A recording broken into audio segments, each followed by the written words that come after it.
খুব ফাইন লাগবে। এই তো বদি কইয়া বাচ্চা কি কইয়া পারবে। হ্যাঁ, আপনাদের পূজার সময় নিজের কাজগুলো নিজে করবেন। হ্যাঁ, এই ডিজাইনটা একটা পর একটা পারে দিয়ে চলে যাবেন, বুঝছেন? ব্লাউজের পিছনে দিবেন, হাতায় দিবেন, একটা অনেক সুন্দর শাড়ি হবে। শাড়িটা লাগলে আমার কাছ থেকে নিতে পারবেন। শাড়িটা একদম বেশি দাম পড়বে না, কিন্তু কত পড়বে? সুতি না, কিন্তু সুতি দিয়ে কাজ করে লাভ আছে, জর্জেটও না, একটা সিল্ক জাতীয়।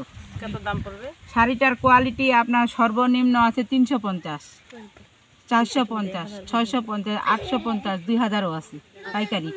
কাপড় অত দামি দিয়ে করার দরকার না, আপনি 600 টাকা যেটা ওটা দিয়ে করবেন, তাহলে শাড়িটা একদম 2000-3000-এর মতো লাগবে, বুঝতে পারছেন? আপনাদের পূজার সময় পূজার অর্ডারগুলো আপনি নেবেন, একটা নিজের জন্য আগেই বানাবেন, যে আমি বানাইছি পূজার সময়। হ্যাঁ, এই যে সবাই এরকম শাড়িগুলো নেন। একই শাড়ি বলিম কাক শিখাম, কাক দিলে শিখাও, বকা মুখে নিবা হবে, মকো নিবা লাগবে, নিজে একটা করবা হবে, নিজে হ্যাঁ, আমাদের ঈদ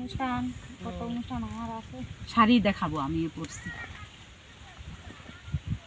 এই শাড়িটা, এই আফসান দিয়ে করছি আমি, জামদানি প্রিন্টটা আছে না, ওটা করছি আমি, করছি দেখাবো। দাঁড়ান, আপনাদের ফেসবুক যারা যারা চালাচ্ছেন না, আমার সাথে অ্যাড হয়ে যান, আমার সব কিছু দেখতে পারবেন। মোবাইল ব্যবহার করি না, যারা যা করছেন বাটামালা মোবাইল দিয়ে টিভি মোবাইল নিবা হবে। আচ্ছা, এইভাবে আমরা আরো ফিনিশিং ভাবে করে দিব, যেহেতু কাপড়টা নষ্ট, এটা দিয়ে তো কিছু হবে না, তাই না? এরকম ভাবে আমরা সুন্দর ভাবে কাজটাকে করব। এই জায়গাটা এটা কাপড় ফেলে দেওয়া লাগবে তো। তো খাতা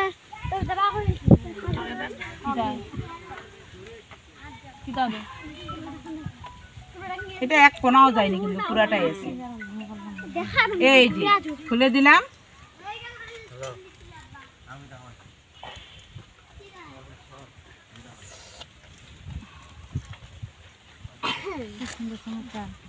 এখন শুকাইলে বাস হয়ে যাবে না? এখন শুধু রোদে শুকাই দিবেন, পিছন পাশে আয়রন করবেন, একটা শাড়ি করবেন। আচ্ছা, আমি দেখাই আমার শাড়িটা, আমি একটা জামদানি করছি তো কয়েকদিন আগে।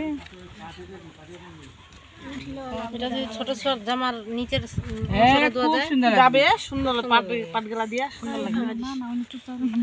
উঠে তো যাবে না বা? কেন উঠবে? দুটা পাশে আয়রন।